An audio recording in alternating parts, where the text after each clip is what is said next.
Kurukshetra university का एक ही ground था, उसमें अपनी राजनीतिक रोटियां सेकने के लिए और अपने हेलीकॉप्टर उतारने के लिए 4 हेलीपैड बना दिए हैं। 2 रातों के अंदर 4 जेसीबी आई, सारा ग्राउंड उदाड़ के फेंक दिया। आप कर ही नहीं सकते मैम प्रैक्टिस, वहाँ पे जगह जगह पत्थर पड़े हुए हैं, वहाँ ट्रैक है ही नहीं। 2014 से 19 तक लोगों ने इसे दोबारा वोट इसलिए दिया था क्योंकि तब इन्होंने भर्तियां करवाई थी। कोई पेपर होता है वो थोड़े समय बाद लीक हो जाता है। बेरोजगारी में हरियाणा जो नंबर 1 क्यों बना है, इनके कारण बना है। क्योंकि हमने इतनी भर्ती कर दी हैं, आपने भर्ती की हैं, तो 2 लाख पद खाली क्यों पड़े हैं। लड़कियां कभी बाहर रहती हैं तो कुछ लड़के आते हैं गेड़ी वेड़ी मारने, तो वो छेड़छाड़ का कुछ इशू। एक्चुअली सेफ्टी पर्पस है, बट खुद की सेफ्टी खुद के हाथ में। सिक्योरिटी गार्ड अंकल है ना, उनको बोला था, फिर उन्होंने मेरे को ये जवाब दिया कि बेटा 19-20 हज़ार के लिए कौन अपने सिर उड़ाता फिरेगा। 4 दीवारी में भी लड़कियों को अगर सुरक्षा नहीं मिल पाई, जहाँ पर सभी पढ़े लिखे विद्यार्थी हैं, लड़के भी लड़कियां भी, बाहर सरकार से क्या आस कर सकते हैं कि लड़कियों की क्या सुरक्षा हो। पेपर लीक जैसा मसला हो गया या विनेश फोगाट वाला कोई मसला हो गया, ऐसे कई मसले हैं जिन पे अब की बार हरियाणा की जनता वोट करने जा रही है।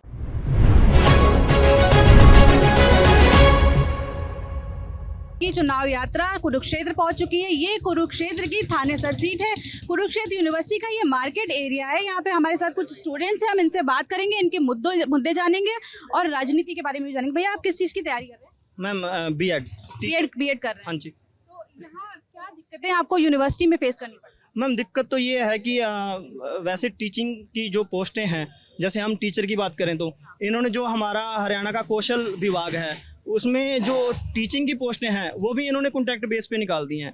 तो परमानेंट पोस्ट की बजाय ये टीचर भी कॉन्ट्रैक्ट बेस पे निकाल रहे हैं, क्योंकि परमानेंट जो टीचर होते हैं उनको देने के लिए मतलब 40,000 या 35,000 के बीच में सैलरी होती है, लेकिन अब जो ये कौशल में लगा रहे हैं उनको 18,000 या 19,000 पे ले रहे हैं। तो इसलिए परमानेंट जो पोस्ट है वो आ नहीं पा रही, और जो कौशल में ये लगा रहे हैं उसके लिए ना तो कोई इंटरव्यू है और ना कोई पेपर है, तो वो किस हिसाब से ये मेरिट बनाते हैं उसका कोई पता नहीं लगता।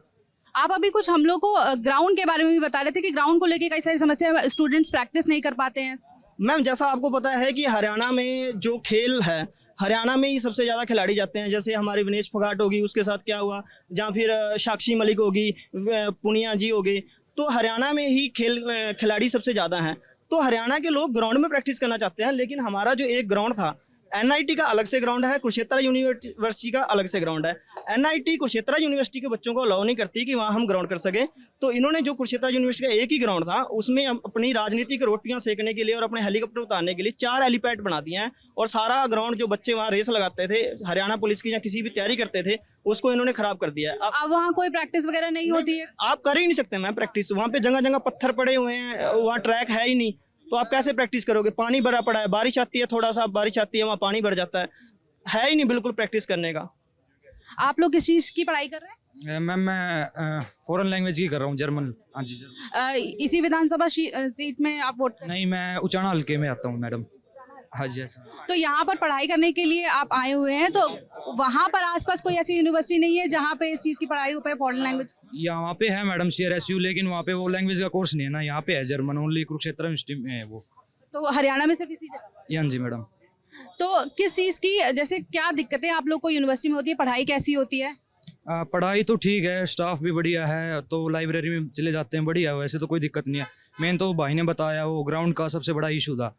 अपने राजनीतिक के लिए उन्होंने सारा ग्राउंड खोद दिया 2 दिन पहले ही सारा। तो मैं भी कब खोद दिया? तो मतलब कब ये हेलीपैड? अभी वो मोदी जी आने वाले थे तब, तो उस टाइम 2 रातों के अंदर 4 जेसीबी आई, सारा ग्राउंड उदाड़ के फेंक दिया। तो वहाँ मैं भी रनिंग वगैरह के लिए जाता, तब है नहीं कुछ वहाँ पे।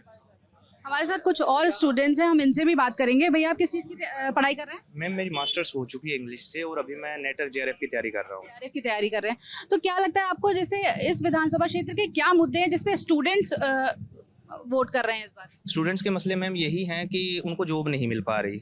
काफ़ी हो गया, जैसे मान लीजिए कोई भी पेपर होता है वो थोड़े समय बाद लीक हो जाता है। अभी थोड़े दिन पहले ही नेट का पेपर हुआ, बच्चे दे के आ गए, सबको ये था कि चलो अब की बार किसी ने तैयारी की थी, अच्छी तैयारी कर रखी थी, उनको ये था कि नेट क्लियर हो जाएगा या JRF हो जाएगा। घर पहुंचे नहीं उससे पहले खबर आ जाती है कि नेट हो गया, अभी आपका लीक हो चुका है पेपर। तो पेपर लीक जैसा मसला हो गया या विनेश फोगाट वाला कोई मसला हो गया, ऐसे कई मसले हैं जिन पे अब की बार हरियाणा की जनता वोट करने जा रही है। तो 2014 में जब ये सरकार आई थी, 2014 से 19 तक लोगों ने इसे दोबारा वोट इसलिए दिया था क्योंकि तब इन्होंने भर्तियां करवाई थी। ये जो आप लाइब्रेरी है यहाँ पे, अगर आप देखेंगे लोगों ने बैठना ही, बच्चों ने बैठना ही तब स्टार्ट किया था जब भर्तियां स्टार्ट होने लगी थी। लेकिन 2019 से 24 तक जो इनका सेकंड जो टाइम है वो इतना बढ़िया नहीं रहा। 2019 में इन्होंने सीईटी का फॉर्म भरवाया था, that is common entrance test. 2024 आ गया है मैम, बच्चे बार बार एग्जाम दे रहे हैं, अब तक कोई उनको जॉब नहीं मिली है। ये सबसे बड़ा इशू है। सारी जितनी भर्तियां ना मैम, सारी कोर्ट में है। जितनी भी भर्तियां जब से देखी है ना 2019 के बाद, हरियाणा की सारी भर्ती कोर्ट में है। कोई भी पेपर देने जाते हैं उससे पहले वो कोर्ट में पहुंच जाती है, और कोर्ट में जाके फिर वो लटकती रहती है, बच्चे दुखी। एक ही पेपर को मैम 2-2 बार करवा लिया इन्होंने। ऐसा भी होता है कि जैसे किसी ने एग्जाम दिया, फिर उसकी उम्र भी निकल गई, लेकिन यही तो हो रहा है ma'am, back to back paper दिया, या तो कोर्ट में चला गया या उसको सरकार ने दोबारा कैंसिल कर दिया, अब उसको दोबारा से लो। बच्चे मैम 150 किलोमीटर चल के आते हैं, पेपर देने जाते हैं, फिर उसके बाद पता लगता है कैंसिल हो गया या कोर्ट में। मैं इससे तो बहुत दुखी हो गया मैं इस चीज़ से। मैं रोजगार अगर बीजेपी देती हो तो मैं वोट ले लेगी। सरकार तो कह रही है कि हमने डी ग्रुप में बहुत सारी नौकरियां निकाली इस बार। डी ग्रुप में क्या निकाल दिया मैम? पीएचडी करे हुए बच्चे को डी ग्रुप में नौकरी आप दे रहे हो, क्या नौकरी दे रहे हो आप? ये कहते हैं कि हमने 10 साल में ये किया वो किया, 10 में नहीं। आप बताओ आपने 5 में क्या किया है? 5 में आपने किया, आपको दोबारा बना दिया गया था, तो इस 5 में आपने क्या किया? बेरोजगारी में हरियाणा जो नंबर 1 क्यों बना है? इनके कारण बना है ये, क्योंकि हमने इतनी भर्ती कर दी हैं, आपने भर्ती की हैं, तो 2 लाख पद खाली क्यों पड़े हैं? मैम 2019 में इनकी सरकार आई थी, वो सीटी नाम का वही झमेला यहाँ पे इन्होंने आ गया, 2 साल बच्चों कोविड में निकाल दिए, फिर वो सीटी आ गया, सीटी का प्री लिया, दोबारा सीटी पेपर मेंस के हुए, फिर कैंसिल, फिर कैंसिल। अब पेपर सेम पोस्ट के लिए 3 बार दे रहे हैं, और जब ये पता लगा कि इलेक्शन होने वाले हैं लोकसभा के, उसका पेपर ले लिया, फिर उसका रिजल्ट पेंडिंग रख दिया, दोबारा फिर वही विधानसभा आई, फिर हम 1 महीना पहले करेंगे, विधानसभा से 20 दिन पहले करेंगे। अब कह रहे हैं कि इलेक्शन कमीशन ने परमिशन नहीं दी है, परमिशन लेंगे, वो करेंगे नहीं करेंगे। अभी हमें तो ये डर है, पेपर हो भी चुका हमारा, अच्छे पेपर हुए हैं, कि सरकार या कौन सी आएगी कौन सी नहीं आएगी, कि हमारा क्या होगा भाई, वो कैंसिल करेंगे, इनको ऐसे ही रखेंगे, क्या करेंगे? ये बहुत बड़ा मुद्दा है मैडम। कई बार जब स्टूडेंट्स रोजगार की बात करते हैं तो सरकारें ये भी कहती हैं कि जो काबिल हैं उन्हें रोजगार मिल रहा है, और जिन्हें नहीं मिल रहा है वो उनके अंदर शायद उतनी काबिलियत नहीं है। मैम मैं खिलाड़ी हूँ, और खिलाड़ियों के बिना मतलब कि स्थिति बहुत ख़राब है, कि जो इंटरनेशनल खिलाड़ी है, नेशनल लेवल के खिलाड़ी हैं, उनको डिग्रेडेशन बना के उनको ग्रुप डी में लगाया जा रहा है। जैसे कि आप अभी बता रहे थे कि सरकार ने ग्रुप डी में बहुत सारी भर्तियां की हैं, तो उनका लेवल इंटरनेशनल प्लेयर एक ग्रुप डी में लगेगा और वो वहाँ पे पानी पिलाएगा, तो उस खिलाड़ी का लेवल क्या रह गया? इंटरनेशनल लेवल पे जाके वो देश का झंडा फहरा रहा है, और फिर वो अपने स्टेट में आके ग्रुप डी की नौकरी करके पानी पिला रहा है अपने सीनियर को या किसी को भी। और जो सबसे बड़ी समस्या है मैम, वो है जहाँ भी बीजेपी जाती है, वो अगर जहाँ मुस्लिम इलाका है वहाँ ये धर्म पे बांटते हैं। हरियाणा में वो बहुत सा ये कर नहीं सकते, तो यहाँ जाति पे बांट दिया। तो जो 35 बनाम 1 है, जो सबसे बड़ा मुद्दा है कि ये अगर कांग्रेस को वोट दे रहा है तो ये पक्का एक पर्टिकुलर कास्ट से होगा। अभी भी अगर आप पॉलिटिक्स ग्राउंड लेवल की बात करें तो वो लोगों को ना तमका दिया जा रहा है कि यार तू तो ना जाट है, इसलिए तू तो कांग्रेस को ही देगा, यार तू इस कास्ट से ना, तू तो इस कास्ट का देगा। जैसे बीजेपी है मैम, चलो भर्ती जो कोर्ट में गई और हुआ, मतलब जो भर्ती मैम सक्सेसफुल हुई वो बिल्कुल ग्राउंड में थे ना मैम, जो किसी को मतलब आगे राजनीति में जानते ही नहीं थे और थे मेरे पड़ोसी में ही रहे हैं मैम, उनको नौकरी मिली है। वैसे नहीं है कि जो किसी राजनीति के पास थे उनको मिली है, या और जो भी मैम अगर गरीब है वो बच्चा पढ़ रहा है तो उसको भी मिली है मैम। ये चीज़ तो इसमें देखी है मैम। और एक अगर हम अपने हिसाब से देखें मैम, इसकी स्ट्रेटेजी बढ़िया है बीजेपी की। अगर इसकी बात करें हम कांग्रेस की, ये स्ट्रेटेजी नहीं बनाते। कौन सी स्ट्रेटेजीज बढ़िया लगती है मैम? ये एक संगठन में चलते हैं मैम। अगर इनमें देखें हम, अब कांग्रेस में देख रहे हैं कि पिछले 1 महीने से बहुत बढ़िया था मैम, इनका कम से कम 60 सीट प्लस ले जा रहे थे, और वो जल्दी से डाउन आ रही है मैम, क्योंकि हुड्डा साहब एक तरफ जा रहे हैं और शैलजा तरफ एक तरफ जा रही है। अगर इनमें फूट ना पड़े ना मैम, एक तरफी सरकार आ रही है, अगर ये अब भी संभल जाए ना मैम, तो बहुत बढ़िया चुनाव जीत सकती है, ये एक तरफा चुनाव जीत सकती है। ठीक है। एक सीएम सर के बारे में और बोलना चाहूँगा, मनोहर लाल खट्टर सर के बारे में। हम लोगों ने बनाया था उन्हें, और एक जो स्टूडेंट होता है जैसे 2019 से 24 तक तैयारी कर रहा है, वो 5 साल हो गए, इसको नौकरी नहीं मिली, तो अगर वो उनसे क्वेश्चन पूछेगा ना, तो वो ये बोल देंगे तू तो कांग्रेस का भेजा हुआ आदमी है, या तो तू जजपा का भेजा हुआ आदमी है। जो सबसे बुरी आदत है ना, वो अपना क्रिटिसिज्म सुन नहीं सकते, दे ओनली लाइक डिक्टेटरशिप। भाई मैं जो बोल रहा हूँ वो सही है, बाकी जो बोल रहे हैं वो मूर्ख हैं। इस बार तो वो मतलब उन्होंने बोल दिया कि वो सीएम नहीं नहीं, वो सीएम नहीं बन रहे हैं, लेकिन जो नायब सैनी है जो यहाँ के हरियाणा के लोग हैं उन्हें आइडिया है कि नायब सैनी जी हैं जो वो खट्टर जी के ही बिल्कुल राइट हैंड हैं। अब 3 दिन से मैं चाहता हूं कि खट्टर साहब 90 की 90 विधानसभा में घूमे, उससे कांग्रेस को बेनिफिट होगा अल्टीमेटली। वो 3 दिन आए हैं सभा में, एक दिन खट्टर साहब के घूमने से कांग्रेस को बेनिफिट? हाँ, वो हिसार में आए, वो उन्होंने एक युवक को बोल दिया तू बाहर चला जा, अगर आपने वीडियो देखी हो। एक कार्यकर्ता का फूल फेंक दिया, एक को बोला आज तक मेरी कोई सेल्फी नहीं ले पाया, तू चीज क्या है। तो मैं चाहता हूँ वो 90 के 90 हल्के एक बार घूमे और बीजेपी को जितना वो फायदा दे सकते हैं वो दे के दिखाएं। हरियाणा में कांग्रेस रही, 2 टेन्योर से पहले कांग्रेस की गवर्नमेंट थी। तो हरियाणा में बेसिकली क्या हुआ, 3 डिस्ट्रिक्ट में बेसिकली रोहतक, सोनीपत और झज्जर। हरियाणा हुड्डा जी रोहतक से बिलोंग करते हैं, तो कोई लिस्ट आती थी तो देखते थे हम रोहतक का लगा हुआ है, सोनीपत का लगा हुआ है, झज्जर का लगा हुआ है। तो वो चीज़ उससे तंग होकर बीजेपी को वोट दी गई। तो मैं भी उनमें से एक था, मैं भी उन्होंने कह रहे हैं कि जैसे उनकी सरकार होती थी तो वो भी अपने इलाके के लोगों हाँ, और अब भी ये चीज़ चल रही हैं भी। हाँ, जैसे भी एमएलए कोई भी है उसका बयान आपकी हिस्सेदारी हो जाएगी, आपको आपके इतनी नौकरियां लग जाएंगी, ऐसे नहीं होना चाहिए। आपको अपनी आवाज उठाने के लिए रोका जाता है क्या? एक्चुअली यहाँ पर दिक्कत ये है कि रिप्रेजेंट करने के लिए कोई स्टूडेंट बॉडी नहीं है। जो स्टूडेंट बॉडीज है या फिर पॉलिटिकल पार्टी से जुड़े हुए हैं वो बस अपने राजनीति चमकाने में ज़्यादा इंटरेस्टेड है। तो इसलिए यहाँ पे स्टूडेंट का वेलफेयर उतना नहीं हो पाता जितना कि होना चाहिए। जैसे आप लोगों को किसी मुद्दे पर बात करनी हो तब क्या करना होता है? और इसके लिए सबसे पहले तो हमें यही नहीं पता कि हम बात किससे करें। अगर हमें पता होता है कि ये हमारे स्टूडेंट यूनियन के मेंबर है या फिर लीडर हैं, अगर हम उनसे बात करते हैं तो वो हमें अपने साथ नहीं लेके जाएंगे, वो खुद जाके बात करेंगे और उनके बीच जो बातचीत होती है वो हमें नहीं पता कि क्या बातचीत हुई है। जैसे अभी ऑफ कैमरा कई सारे लोग हमें बता रहे थे कि मीडिया से भी बात करने से रोका जाता है यहाँ के स्टूडेंट्स को, और हम भी जब बात कर रहे थे, जब वहाँ पे शूट चल रहा था तो कुछ लोग पीछे से वीडियो बना के गए, इस तरीके की बातें भी हो रही। मैम ये ऐसा है कि ये यूनिवर्सिटी, मैंने जैसे आपको बताया अभी पहले, आज से 5 साल पहले ये यूनिवर्सिटी सिर्फ यूनिवर्सिटी काम देखती थी यूनिवर्सिटी का, अब ये सरकार कंट्रोल कर रही है। तो कोई भी यहाँ जैसे युवा हैं यूनिवर्सिटी में, तो ये बिल्कुल नहीं चाहते कि यहाँ की आवाज़ है जो बाहर जाए। ठीक है, दूसरा आपने जैसे बात की कि यदि आपके कोई सरकार कैसे कंट्रोल कर? सरकार तो मैम कंट्रोल कर रही है। अब यहाँ पे जो भर्तियाँ निकलती हैं क्लर्क की है या डीसी रेट पे जो लगते हैं, पहले यूनिवर्सिटी ही एडवर्टाइजमेंट निकालती थी और वही करती थी। सरकार ने अब एक नोटिस निकाल रखा है कि यहाँ पे जितनी भी भर्तियाँ होंगी वो सरकार के दिशा निर्देश से होंगी, आप सीधी उस पे भर्ती पे वो नहीं कर सकते। हाँ जी, और जो यूनिवर्सिटी का फंड है वो भी अब सरकार देख के वो करेगी, आप सीधा ये जारी नहीं कर सकते कि आप किस डिपार्टमेंट को क्या जारी कर रहे हैं। और दूसरा आपने जैसे कहा कि आप यदि आपको कोई इशू होता है तो आप बात कैसे रखते हैं। मैम पहली बात, ये नहीं सवाल था मेरा, ये सवाल था कि जैसे आपको बात रखने से भी रोका जाता है, यूनिवर्सिटी का जो प्रशासन है वो मना करता है। जैसे हम लोग भी अभी आ रहे थे तो हमारी एक गेट से हमें एंट्री नहीं हुई, दूसरे गेट से हम मतलब उन्होंने पूछा कि आप कहाँ जा रहे हो, हमने बाकायदा चीज़ें बताई, नंबर दिया, तब हमको एंट्री मिली है। लेकिन लड़कियां यहाँ बता रही है कि रात में गेड़ी मारने लड़के आते हैं, उनसे कोई पूछताछ नहीं होती है। मैं आपको अभी 25 सितंबर का जो एग्जाम्पल देता हूँ, हमारी जैसे लड़कियों के जो हॉस्टल है उसमें कीड़े मिले खाने में। ठीक है, वार्डन का इशू है वहाँ पे, लड़कियों को मतलब कोई दारू पीता दिखा या कैसे। ठीक है, ग्राउंड का इशू है। हम वीसी सर के ऑफिस में गए, वहाँ हमने अपनी बात रख ली। जो मेन लोगों थे, डेलीगेट जो था, उन्होंने अपनी राजनीति चमकाने के लिए वहाँ बात रख ली। ठीक है, बात रख के वो पीछे आ गए। अब उन बच्चों को जिन्होंने अपनी बात रखी उनको टारगेट किया जा रहा है। तो ये इशू है जो आप कह रहे थे। किसके द्वारा टारगेट किया? मैम जिनके खिलाफ शिकायत होती है टारगेट तो वही करेगा।